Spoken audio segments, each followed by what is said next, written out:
Assalamualaikum warahmatullahi wabarakatuh. Dalam video kali ini saya ingin menjelaskan isi dari mind mapping bab 6 saya. Bab 6 itu pelajarannya tentang pertumbuhan ilmu pengetahuan pada masa Abbasiyah. Poin pertama, ada pemerintahan Daulah Abbasiyah. Daulah Abbasiyah adalah suatu dinasti yang menguasai daulat atau negara Islamiyah pada masa klasik dan pertengahan Islam.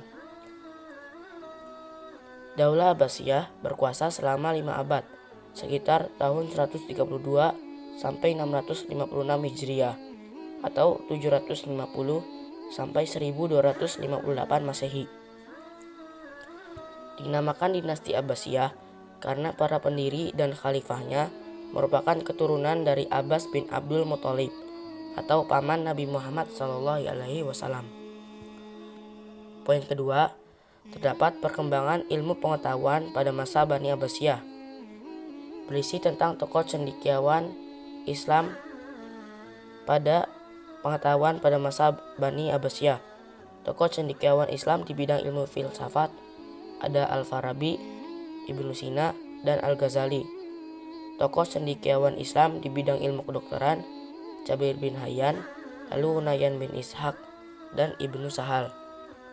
Tokoh cendekiawan Islam di bidang ilmu matematika ada Muhammad bin Musa al-Khawarizmi, lalu Umar bin Farukan, dan Banu Musa. Tokoh cendekiawan Islam di bidang ilmu tafsir ada Ibnu Jarir at-Tabari, As-Suda, dan Muhammad bin Ishaq. Tokoh cendekiawan Islam di bidang ilmu falak ada Abu Masyar al-Falaki, Jabir Batani, dan Raihan Biruni. Tokoh cendekiawan Islam di bidang ilmu astronomi ada Al-Farazi, lalu Al-Ghatani, dan Al-Fargani. Tokoh cendekiawan Islam di bidang ilmu hadis ada Imam Bukhari, Imam Muslim, dan Ibnu Majah.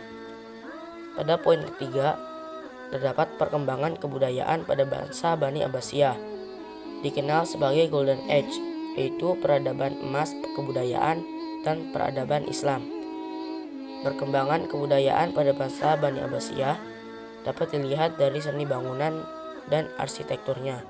Contohnya, Istana Khosrul Khuldi dibangun 157 Hijriah, Masjid Agung Samara dibangun 647 Masehi, lalu Masjid Ibn Tulun dibangun 876 Masehi. Poin keempat, Khalifah yang pernah memimpin. Khalifah yang pernah memimpin terdapat 37, tapi saya memasukkan 5 saja.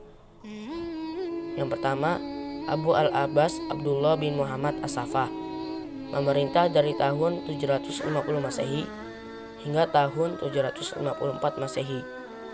Yang kedua, Abu Ja'far al-Mansur, memerintah dari tahun 754 Masehi hingga 775 Masehi.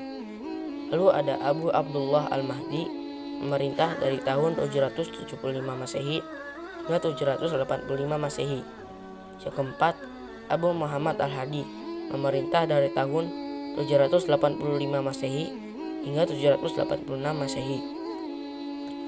Yang kelima, ada Harun ar-Rasyid, memerintah dari tahun 786 Masehi hingga 809 Masehi. Sekian penjelasan dari saya. Mohon maaf bila ada kata-kata yang salah. Assalamualaikum warahmatullahi wabarakatuh.